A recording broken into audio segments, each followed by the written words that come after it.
জেক্সপো এবং ভোগলেটের যে অনলাইন আবেদন প্রক্রিয়া শুরু হয়েছে তা 31শে মে পর্যন্ত এক্সটেনশন করা হয়েছে। অফিসিয়াল আবেদন প্রক্রিয়ার লিঙ্ক ডেসক্রিপশনে থাকবে। আমি এই ভিডিওটির মাধ্যমে সকলের কাছে কিভাবে আবেদন করবে সম্পূর্ণ বিষয়টি দেখাবো। ডেসক্রিপশনের লিঙ্কে ক্লিক করার পর আবেদন পোর্টালটি খুঁজে পাবে। ডেসক্রিপশনের লিঙ্ক থেকে ক্লিক করার পর এরকম একটি ইন্টারফেস ওপেন হবে। এখানে তোমরা ক্যান্ডিডেট সার্ভিস বলে একটি বক্স নিচে দেখতে পাচ্ছ। তোমরা যদি নিউ ক্যান্ডিডেট হয়ে থাকো সেক্ষেত্রে নিউ ক্যান্ডিডেট রেজিস্ট্রেশনে ক্লিক করবে। নিউ ক্যান্ডিডেট রেজিস্ট্রেশনে ক্লিক করার পর তোমাদের সামনে এরকম একটা ইন্টারফেস ওপেন হবে। সেখানে তুমি first name, middle name, surname, father's name, mother's name, date of birth, Aadhaar number, mobile number, email ID, gender খুব ভালোভাবে ফিল করার পর ক্যাপচা দিয়ে রেজিস্টার করার পর তোমার মোবাইল নাম্বারে ওটিপি দিয়ে ভেরিফাই করতে হবে।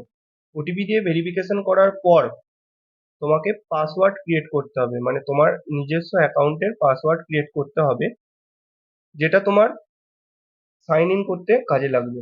বা সাইন ইন করবে কিভাবে? সাইন ইন করবে, তোমরা দেখবে যে নিউ রেজিস্ট্রেশনের পাশেই অলরেডি রেজিস্টার বলে একটা বক্স ছিল, সেখানে দেখবে সাইন ইন ছিল।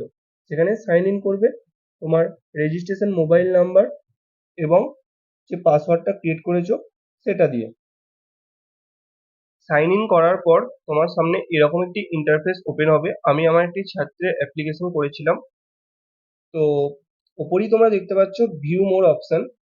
এখানে তোমাকে কমন অ্যাপ্লিকেশন ফর্মটা পুরোটা ফিল আপ করতে হবে। তোমার রিলিজিয়ান, কাস্ট, তুমি ইডাব্লিউএস কিনা, ফিজিক্যালি চ্যালেঞ্জ কিনা, তোমার বিবাহিত কিনা, তোমার ফুল অ্যাড্রেস দিয়ে ফিল আপ করার পর সম্পূর্ণভাবে খুব ভালোভাবে দেখে ফিল আপ করবে।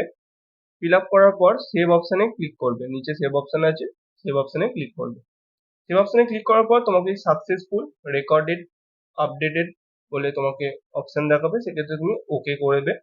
ওকে করার পর তুমি যদি পলিটেকনিকে অ্যাডমিশন নিতে চাও ফার্স্ট ইয়ারে, সেক্ষেত্রে তোমার কি রিকোয়ার্ড কোয়ালিফিকেশন লাগবে? তোমাকে পাস করতে হবে মাধ্যমিকে সায়েন্স বা ফিজিক্যাল সায়েন্স এবং ম্যাথামেটিক্সের সাবজেক্ট তোমাকে থাকতে হবে। এবং তুমি যদি সেকেন্ড ইয়ারে অ্যাডমিশন নিতে চাও সেক্ষেত্রে তোমাকে রিকোয়ার্ড কি কোয়ালিফিকেশন লাগবে? রিকোয়ার্ড কোয়ালিফিকেশন লাগবে, তোমাকে উচ্চ মাধ্যমিকে পাস হতে হবে। সাথে কি থাকতে হবে? কি কি সাবজেক্ট থাকতে হবে? Physics, math, chemistry, biology, agriculture, computer science, এর মধ্যে যে কোনো কিছু থাকতে হবে, যে কোনো কিছু সাবজেক্ট থাকতে হবে। কিছু কিছু সাবজেক্ট ধরো ফিজিক্স, কেমিস্ট্রি, ম্যাথ বা ফিজিক্স, কেমিস্ট্রি, বায়োলজি, এগ্রিকালচারের সাথে ধরো তার সাথে কম্পিউটার সায়েন্স তোমাকে থাকতে হবে কিন্তু উচ্চ মাধ্যমিকে। এবং পলিটেকনিকের ফার্স্ট ইয়ারে অ্যাপ্লাই নাও, কন্টিনিউ কাছে অ্যাপ্লাই নাও ছিল। আমি যেহেতু ছাত্রটি অ্যাপ্লিকেশন স্টার্ট করেছি তো তাই এখানে কন্টিনিউ দেখাচ্ছে। তোমরা যদি পলিটেকনিক সেকেন্ড ইয়ারে দেখতে পাও সেখানে কিন্তু অ্যাপ্লাই নাও অপশনটা দেখাচ্ছে। পলিটেকনিক ফার্স্ট ইয়ারে আমার ছাত্রর অ্যাপ্লিকেশন স্টার্ট করেছি বলে এখানে দেখাচ্ছে না। তো এখানে কন্টিনিউ বাটনে আমি ক্লিক করলাম।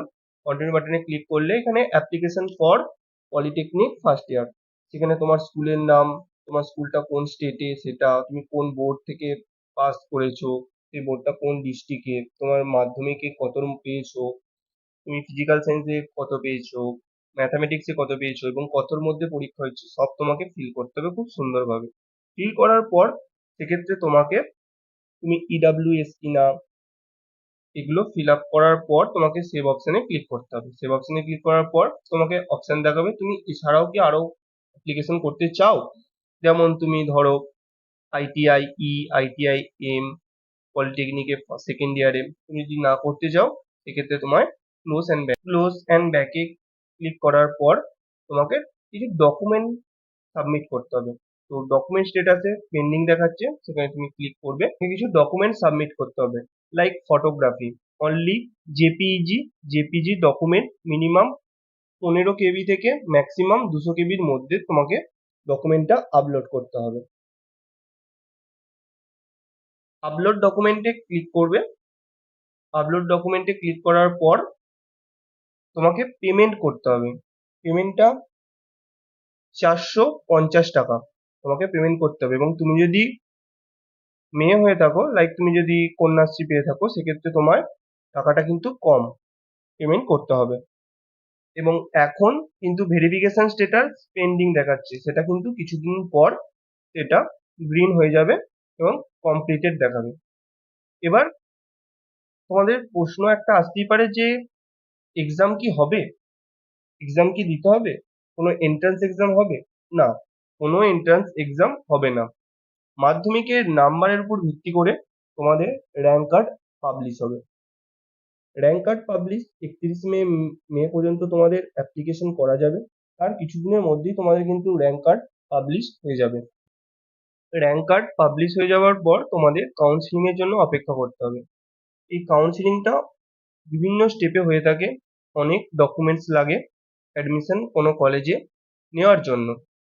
এবার তোমরা যদি চাও যে কোন কোন কলেজে কি কি ডিপার্টমেন্ট আছে, কিরকম কি কাট অফ, এবার কাট অফ বলতে 2023-তে কিন্তু এন্ট্রান্স এক্সামিনেশন হয়েছিল, এবার কিন্তু এন্ট্রান্স এক্সামিনেশন হচ্ছে না।